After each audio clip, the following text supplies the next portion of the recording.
Hello guys, नमस्ते। मेरो नाम हो रंगा सिंह। म आज तपाईहरुलाई YouTube को SEO सर्च इन्जिन अप्टिमाइजेसनको बारेमा जानकारी दिन्छु। SEO भनेको सर्च इन्जिन अप्टिमाइजेसन हो।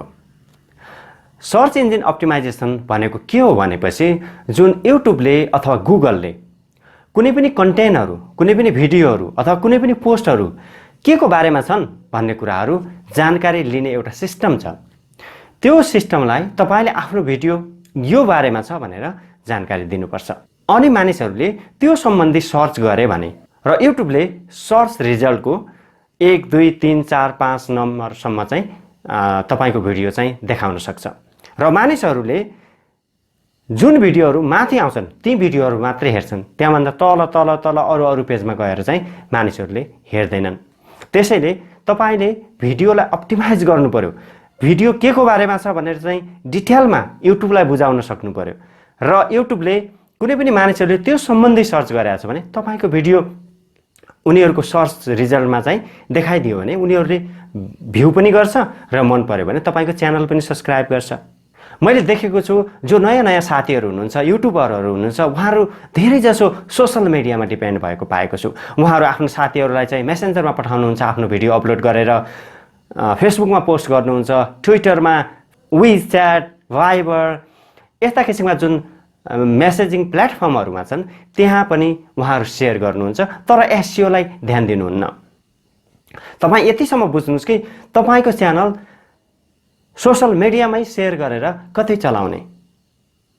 तपाईले एउटा पोस्ट चाहिँ डाल्नुहुन्छ तपाईको प्रोफाइलमा, तपाईका केही साथीहरु आएर हेर्छन् तपाईको भिडियो। तर पछि तपाईले अरु पोस्टहरु डाल्दै जानुभयो भने त्यो पोस्ट त एकदम तल जान्छ। अनि पछि त्यो पोस्ट मानिसहरुले तपाईको प्रोफाइलमै भेट्दैनन् भने अन्यत्र त भेट्ने कुरा नै छैन, हैन? त्यसैले तपाईले सोशल मिडिया छोड्नुस् भने हैन, सोशल मिडियालाई पनि एउटा प्लस पोइन्ट हो। तपाईको भिडियो हेर्नलाई चाहिँ तपाई शेयर गर्न सक्नुहुन्छ, गर्नै पनि पर्छ। तर SEO लाई चाहिँ ध्यान दिनुस्। सर्च इन्जिन अप्टिमाइजेसनलाई ध्यान दिनुस्। किनभने मानिसहरु YouTube मा किन जान्छन् भने भिडियो हेर्नलाई जान्छन्, त्यहाँ सर्च गर्छन् र सर्च गर्दाखेरि तपाईको भिडियो चाहिँ भेटिनु पर्यो।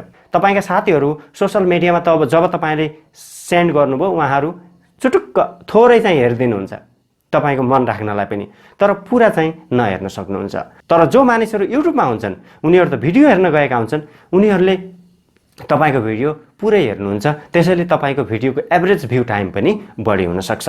SEO भनेको तपाईले बुझ्नु भयो जस्तो लाग्छ। SEO भनेको के हो भनेपछि YouTube लाई तपाईले आफ्नो भिडियो यसको बारेमा छ भनेर जानकारी दिने हो। ती जानकारी कसरी दिने त YouTube लाई भन्ने कुरा आजको भिडियोमा म तपाईहरुलाई सिकाउने छु। मैले 10 वटा टिप्सहरु ल्याएको छु जुन मेरो हातमा छन्। यी टिप्सको बारेमा म एक एक गरेर एक्सप्लेन अथवा व्याख्या गर्नेछु। नम्बर 1, तपाईको भिडियोको लेन्थ। तपाई नयाँ युट्युबरहरु हुनुहुन्छ भने तपाईले तपाईको कम्पिटिटर चाहिँ थाहा पाउनुपर्छ। तपाईको भिडियो नेपालको न्यूजहरु सम्बन्धी छ भने अरु न्यूज च्यानलहरु तपाईका कम्पिटिटरहरु हुन् भनेर चाहिँ तपाईले सोच्नुपर्छ। जस्तो उदाहरणको लागि म तपाईहरुलाई YouTube मा सर्च गरेर देखाउँछु। नेपाली तीज सङ भनेर मैले हाने। नेपाली तीज सङ यहाँ चाहिँ देख्न सक्नुहुन्छ 1 2 3 4 5 वटा छन्। यी 5 वटाहरु भन्दा तपाईको केही 1 2 मिनेट चाहिँ लामो चाहिँ बनाउनु होला। र लामो चाहिँ बनाउने भनेर धेरै लामो चाहिँ नबनाउनु होला जहाँ मानिसहरु एकदम थकित नै भइजाउँछ तपाईको भिडियो हेर्दा। सेकेन्ड अथवा केही मिनेट चाहिँ तपाईको कम्पिटिटर भन्दा अलि लामो भिडियो बनाउनु होला। यो चाहिँ टिप्स नम्बर 1 हो। अब हामी जान्छौं टिप्स नम्बर 2। टिप्स नम्बर 2 मा के छ भने तपाईको किवर्डलाई तपाईले धेरै ठाउँमा चाहिँ देखाउनु पर्छ। तपाईको किवर्ड भनेको के हो भनेर तपाईले बुझ्नु भएको छैन भने मानिसले जे कुरा चाहिँ सर्च गर्छन् YouTube मा त्योलाई नै किवर्ड मानिन्छ। जस्तो नेपाल न्यूज भनेर सर्च गर्छन् भने नेपाल न्यूज भनेको किवर्ड हो। नेपाल न्यूज काठमाडौँ भनेको त्यो काठमाडौँ चाहिँ किवर्ड चाहिँ होइन। त्यसैले तपाईले फोकस गर्ने भनेको नेपाल न्यूजलाई हो। त्यो नेपाल न्यूज तपाईले टाइटलमा पनि राख्नु पर्यो, डिस्क्रिप्सनमा 2 3 ठाउँमा राख्नु पर्यो र ट्यागमा पनि तपाईले किवर्ड राख्नु होला। र तीनै ठाउँमा तपाईले राख्नु भयो भने जब YouTube को YouTubeले बट पठाउँछ तपाईको च्यानलमा प्रत्येक महिना अथवा 15 दिनमा अथवा 2 महिनामा चाहिँ एउटा बट हुन्छ। प्रत्येक च्यानलमा चाहिँ त्यो बट गएर घुम्छ र तपाईको च्यानलभित्र के कुराहरू छ भन्ने कुराहरू त्यसले पत्ता लगाउँछ।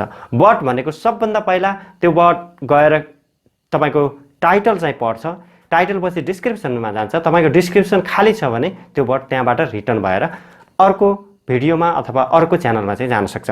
त्यसैले तपाईले यी तीनै कुराहरू चाहिँ ध्यान दिनु होला र तीनै कुरामा चाहिँ तपाईले एउटा किवर्डलाई फोकस गर्नुभएको छ भने त्यो किवर्ड सम्बन्धी यो भिडियो हो भनेर चाहिँ युट्युबलाई जानकारी दिन्छ र युट्युबले सर्च गर्दा तपाईको भिडियो चाहिँ रिलेटेड भिडियोमा अथवा सर्चको पहिलो नम्बरमा पनि पारिदिन सक्छ। अब जाउँ हामी टिप्स नम्बर 3। 3 नम्बरमा के छ भने तपाईले भिडियो जब एडिट गर्नुहुन्छ, कुनै पनि सफ्टवेयरबाट तपाईँ एडिट गर्नुहुन्छ भने सबभन्दा पहिला त्यो भिडियोको टाइटल चाहिँ तपाईले लेखेर मात्रै अपलोड गर्नु होला। जब हामी सफ्टवेयरबाट भिडियो रेन्डर गर्छौं, सफ्टवेयरले चाहिँ आफ्नै किसिमको नाम दिन सक्छ, जस्तो माई मुभी देला कि अनटाइटल देला कि केही कुराहरू दिएर सेभ हुन्छ। 1 नम्बर 2 नम्बर भनेर पनि सेभ हुन सक्छ। तर तपाईले अपलोड गर्नुभन्दा पहिला तपाईको जुन भिडियोको टाइटल छ नि त्यो टाइटललाई पहिला तपाईले चाहिँ एडिट गरेर अपलोड गर्नु होला।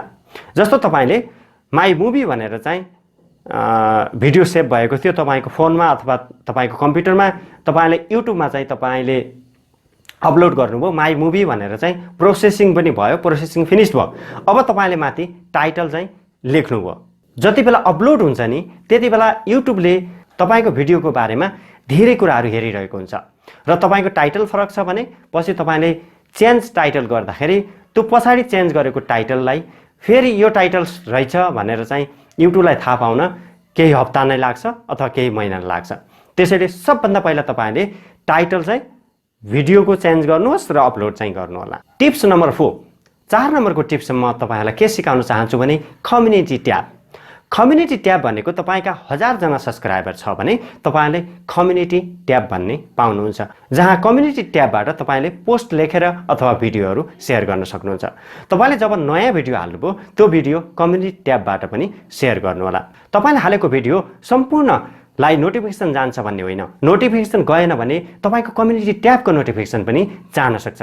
त्यसैले सम्पूर्ण सब्स्क्राइबरको अगाडि तपाईको भिडियो पुग्न सक्छ र कम्युनिटी ट्याबलाई पनि ध्यान चाहिँ दिनु होला। यदि कम्युनिटी ट्याब तपाईको च्यानलमा इनेबल छ भने, कम्युनिटी ट्याब इनेबल हुनलाई तपाईको च्यानल 1000 जनाले सब्स्क्राइब गरेको हुनुपर्छ।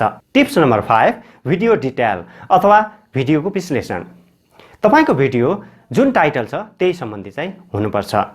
तपाईको भिडियोको टाइटल छ नेपालको पशुपतिनाथ भन्ने छ भने तपाईको भित्र पनि त्यही पशुपतिनाथ सम्बन्धी चाहिँ भिडियो चाहिँ हुनु पर्यो। किनभने तपाईको एउटा पशुपतिनाथ सम्बन्धी तपाईले छोटो क्लिप हाल्नु भएको छ, कहिले लुम्बिनी देखाइदिनु भएको छ, कहिले जनकपुर देखाउनु भएको छ, कहिले कता देखाउनु भएको छ, कहिले कता देखाउनु भएको छ भने नि तपाईको भिडियो हेर्छन् एज सेन्सलेस रहेछ भनेर उनीहरू एकचोटी फर्कियो। तपाईको च्यानलबाट मानिसहरूले चाहिँ एकचोटी फर्किए भने फेरि तपाईको भिडियोहरु यसैको भिडियो रहेछ भनेर तपाईको भिडियोतिर फर्किँदैनन्। त्यसैले भिडियो डिटेल पनि एकदम इम्पोर्टेन्ट छ। यो 5 नम्बरको टिप्स हो। Tips number 6। Comment read every day. प्रत्येक दिन तपाईले कमेन्ट चाहिँ रिड गर्नु होला। जस्तो तपाईको च्यानल यदि ठूलो छ भने एकै दिनमा धेरै कमेन्टहरु आउन सक्छन्, सम्पूर्ण कमेन्टको तपाईले रिप्लाई गर्न सक्नुहुन्न। मेरो एउटा च्यानलमा 400-500 वटा एक दिनमा कमेन्ट आउँछ। 400-500 वटा कमेन्टहरुको मैले प्रत्येक दिन त उहाँहरुलाई चाहिँ रिप्लाई गर्न सक्दैन। तर कुनै कुनै मानिसहरु तपाईको हेल्प खोजिरहेका हुन्छन्, तपाईको सहयोग खोजिरहेका हुन्छन्, तपाईलाई उनीहरु दुःखमा परिरहेका हुन्छन् र तपाईको सहयोगले उनीहरुलाई केही समस्या समाधान हुन सक्छ। अथवा तपाईको सहयोग भनेको पैसा दिने हैन, तपाईको आइडियाले उनीहरुका समस्याहरु पनि समाधान हुन सक्छन्। यस्ता किसिमका मानिसहरुलाई चाहिँ तपाईले चाहिँ कमेन्ट ब्याक अथवा कमेन्टको चाहिँ रिप्लाई चाहिँ दिनु होला। यदि तपाईले प्रत्येकको कमेन्टहरु रिप्लाई गर्दै जानुभयो भने तपाईसँग पनि मानिसहरु इन्टरेक्सन हुन्छ, तपाईप्रति सहानुभूति हुन्छ र तपाईको च्यानलमा फेरि आउँछन्। अथवा सब्स्क्राइब गरेका छैन भने फेरि उनीहरु सब्स्क्राइब चाहिँ गर्छन्। तपाईको च्यानलमा जहिले पनि सब्स्क्राइबरहरु रहिरहन्छन्, उनीहरु अनसब्स्क्राइब गर्दैनन्। Tips number 7। ट्याग्स। अब ट्याग्स भनेको पुच्छरहरु हुन्। यो तपाईले थाहै पाइसक्नु भएको छ। ट्याग्स कहाँ हानिन्छ भनेपछि डिस्क्रिप्सनको तल ट्याग्स हान्ने एउटा अप्सन छ, त्यहाँ ट्याग्समा हान्नुपर्छ। ट्याग्सको मतलब के हो भनेपछि सर्च इन्जिनलाई तपाईको भिडियो जेको बारेमा छ त्यसको बारेमा जानकारी दिन्छ एउटा कुरा। तर ट्याग्स पनि तपाईले गलत किसिमले नहान्नु होला। तपाईको भिडियो एउटा किसिमको छ तर ट्याग्स चाहिँ जथाभावी किसिमको हान्नु भयो भने तपाईको च्यानललाई सस्पेन्ड गरिदिन सक्छ युट्युबले। अहिले नयाँ अल्गोरिदम आएको छ, यो चाहिँ हुन सक्छ तपाईलाई। र तपाईले ट्याग हान्दा ध्यान पुर्याउनु पर्ने कुरा के छ भने तपाईको मेन किवर्ड चाहिँ सबभन्दा सुरुको नम्बर 1 ट्यागमा चाहिँ हाल्नु होला। जस्तो तपाईको भिडियो नेपालको पशुपति टेम्पल भन्ने छ हैन, नेपालको पशुपति मन्दिर भन्ने छ, तपाईको डिस्क्रिप्सनमा पनि तपाईले नेपालको पशुपति मन्दिर भनेर चाहिँ डिस्क्रिप्सन लेख्नुभयो र तल ट्याग हान्दाखेरि सुरुमा तपाईले नेपालको पशुपति टेम्पल हान्नु होला। पहिला सुरुमा नेपाल, त्यसभन्दा पछि अरु ट्याग हानेर तपाईको जुन मेन किवर्ड छ नि त्यो किवर्ड चाहिँ तल हान्नु भयो भने पनि युट्युबलाई थाहा नहुन सक्छ। र त्यसैले तपाईले सुरुमा चाहिँ टाइटलमा जे छ, डिस्क्रिप्सनमा जे छ, तपाईको फोकस गरेको किवर्ड कुन हो त्यो किवर्ड सुरुको ट्याग चाहिँ बनाउनु होला र अरु ट्यागहरु त्यसभन्दा पछि हान्नु होला। र ट्यागले तपाईलाई केमा सहयोग गर्छ भने सर्चमा सहयोग गर्ने त अर्कै कुरा छ, तर सजेक्सनमा पनि सहयोग गर्छ। सजेक्सन भिडियो तपाईको जस्तै एउटा भिडियो चाहिँ अर्को मानिसले बनाएको छ, त्यो भिडियो हेर्दाखेरि यता चाहिँ लाइनमा चाहिँ सजेक्सन भिडियो अथवा त्यसको तल चाहिँ अरु भिडियोहरु पनि आउँछन्, त्यसमा चाहिँ तपाईको र उसको ट्याग मिलेको छ भने तपाईको भिडियो सजेक्सनमा जान्छ र मानिस त्यो भिडियो हेरेर तपाईकोमा भिडियो आउन सक्छ अथवा त्यो भिडियो हेर्दा चाहिँ तपाईको भिडियोमा पनि आउन सक्छ। यसरी चाहिँ ट्यागले तपाईहरुलाई धेरै फाइदा गर्छ।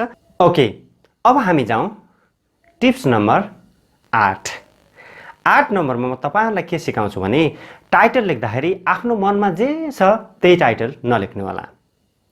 तपाईले एउटा किवर्ड चाहिँ चुज गर्नुहोस्, त्यो किवर्ड लगेर तपाईले युट्युबमा गएर सर्च गर्नुहोस्। सर्च गर्दाखेरि 1 नम्बर 2 नम्बरमा जुन सजेक्सनहरु आउँछन् तिनै टाइटलहरु पहिला नै र्याङ्क भएका छन्, तिनै टाइटलहरुलाई सकभर तपाईले युज गर्नुहोस्। जस्तो म तपाईहरुलाई देखाउन गइरहेको छु, पशुपतिनाथ भनेर हान्नुभयो। अब त्यो पशुपतिनाथ भनेर हानेको जुन टाइटल छ, यहाँ आएका यी तीनवटा सजेक्सन आएका पशुपतिनाथ सम्बन्धी जुन आएका सजेक्सन आएका टाइटलहरु छन्, यिनै टाइटलहरुलाई तपाईले युज गर्नुभयो भने पनि तपाईलाई धेरै फाइदा हुन्छ। नेपालको पशुपतिनाथ सम्बन्धी जुन र्याङ्किङ भएका टाइटलहरु छन् तिनै टाइटलहरुलाई पनि तपाई प्रयोग गर्न सक्नुहुन्छ। यसरी प्रयोग गर्नुभयो भने तपाईको भिडियो छिटो चाहिँ युट्युबको अल्गोरिदमले चिन्न सक्छ। टिप्स नम्बर 9, तपाईको थम्बनेल एट्र्याक्टिभ हुनु पर्यो। एट्र्याक्टिभ भनेको मतलब तपाईको थम्बनेल चाहिँ मान्छेले क्लिक गरौँ जस्तो चाहिँ बनाउनु पर्छ। तपाईको च्यानल एकदम ठुलो छ, तपाईले धेरैले चिनेका छन्, तपाई एकदम ज्ञानी हुनुहुन्छ, अरूलाई चाहिँ तपाई बौद्धिक कुराहरु सिकाउनुहुन्छ भने तपाईको त बोली नै बिग्छ। तपाईले जस्तो किसिमको भिडियो बनाए पनि मानिसहरुले क्लिक गर्छ, किनभने तपाई पहिला नै परिचित भइसक्नु भएको छ। तर नयाँ हामी युट्युबरहरु छौं भने आकर्षक थम्बनेल चाहिँ बनाउनु पर्छ। यदि नयाँ युट्युबर हुनुहुन्छ भने आकर्षक चाहिँ थम्बनेल चाहिँ बनाउनु होला। तर थम्बनेल क्रिएट गर्दाखेरि तपाईले चाहिँ जुन सम्बन्धी तपाईले भिडियो बनाउनु भएको छ त्यसको चाहिँ तपाईले लोगो पनि लिन सक्नुहुन्छ र तपाईको आफ्नो सानो फोटो पनि राख्न सक्नुहुन्छ र केही कुराहरु टेक्स्टमा पनि लेख्न सक्नुहुन्छ। तर तपाईका थम्बनेलहरु यस्तो किसिमका हुन् कि जुन कुरा भित्र छन् नि बाहिर पनि त्यस्तै किसिमको तर अलिकता मात्रै बढाइ चढाइ भएको चाहिँ बनाउनु होला। तर भित्र चाहिँ भिडियोमा केही पनि छैन, बाहिर चाहिँ तपाईले थम्बनेल एकदम क्लिक गर्ने जस्तो लाग्यो भने फेरि चाहिँ तपाईको च्यानललाई मान्छेले चाहिँ मन पराउँदैन र फेरि चाहिँ तपाईको च्यानलमा मानिसहरु आउनेवाला छैनन् अथवा फर्किँदैनन्। र थम्बनेल कसरी जेनेरेट गर्ने भन्ने त्यहाँ धेरै किसिमका सफ्टवेयरहरु छन्, वेबसाइटहरु छन्, त्यहाँबाट पनि तपाई जेनेरेट गर्न सक्नुहुन्छ। टिप्स नम्बर 10, यो डिस्क्रिप्सन। डिस्क्रिप्सन भनेको विश्लेषण हो। तपाईले भिडियोको टाइटल हान्नुहुन्छ र तल चाहिँ सर्टकटमा भिडियोको बारेमा लेख्नुहुन्छ। धेरै जसो मानिसहरुले चाहिँ भिडियोको डिस्क्रिप्सन लेख्दैनन्। भिडियोको डिस्क्रिप्सन नलेख्नु भनेको त्यो एस.ई.ओ भन्दा बाहिरको कुरो हो। र भिडियोमा यदि तपाईलाई इंग्लिश आउँछ भने इंग्लिशबाट, हैन भने तपाई नेपालीबाट पनि लेख्न सक्नुहुन्छ। र नेपालीलाई तपाई ट्रान्सलेट गर्न सक्नुहुन्छ इंग्लिशमा। अहिले सजिलैसँग धेरै टुल्सहरु छन्। यदि तपाईलाई ती टुल्सहरुको बारेमा चाहियो भने तपाई तल कमेन्ट गर्न सक्नुहुन्छ, म भनिदिन सक्छु। तपाईले पहिला नेपालीमा लेख्नुस्, त्यसलाई इंग्लिशमा कन्भर्ट गर्नुहोस् र इंग्लिशमा कन्भर्ट गर्दाखेरि केही सेन्टेन्सहरु मिल्दैनन्। तर नमिलेका सेन्टेन्सहरुलाई पनि मिलाउने फेरि अर्को सफ्टवेयरहरु छ। अथवा अर्को वेबसाइट अथवा सफ्टवेयर युज गर्न सक्नुहुन्छ जसले बिग्रेको चाहिँ सेन्टेन्सलाई फेरि सच्याइदिन्छ र एक्ज्याक्टली तपाईँ चाहिँ नेपालीबाट लेखेको चाहिँ डिस्क्रिप्सन चाहिँ इङ्ग्लिसमा चाहिँ बनाउन सक्नुहुन्छ। अब यति मात्रै होइन, तपाईँ माथि चाहिँ नेपालीमा तल इङ्ग्लिसमा पनि डिस्क्रिप्सन लेख्न सक्नुहुन्छ र यदि डिस्क्रिप्सन लेख्नु छ भने तपाईँले 100वटा वर्डभन्दा माथि चाहिँ डिस्क्रिप्सन लेख्नु होला, 100वटा शब्दभन्दा माथि चाहिँ डिस्क्रिप्सन लेख्नु होला, जुन चाहिँ एसइओ फ्रेन्डली चाहिँ मानिन्छ। आज मैले तपाईँहरूलाई 10वटा टिप्सहरू सिकाएँ। यी टिप्सहरू एसइओ सम्बन्धी अथवा एसइओ रिलेटेड टिप्सहरू छन् जसले तपाईँको युट्युबमा भिडियो चाहिँ र्याङ्क गर्न मद्दत गर्नेछ। मलाई जहाँसम्म लाग्छ तपाईँहरूले बुझ्नुभएको छ र अन्त्यमा म सधैँ जस्तै गरेर आज पनि यदि तपाईँ यो च्यानलको नयाँ हुनुहुन्छ भने म यस्तै किसिमका तपाईँहरूलाई इन्टरनेट मार्केटिङ र डिजिटल मार्केटिङ सम्बन्धी सिकाउने छु, किनभने मैले करिब 7-8 वर्षदेखि यही क्षेत्रमा चाहिँ ज्ञान हासिल गरेको छु र तपाईँहरूलाई मैले जानेका ज्ञानहरू सिकाउने छु। यदि तपाईँ नयाँ हुनुहुन्छ भने च्यानललाई सब्स्क्राइब गरेर सहयोग गरिदिनु होला।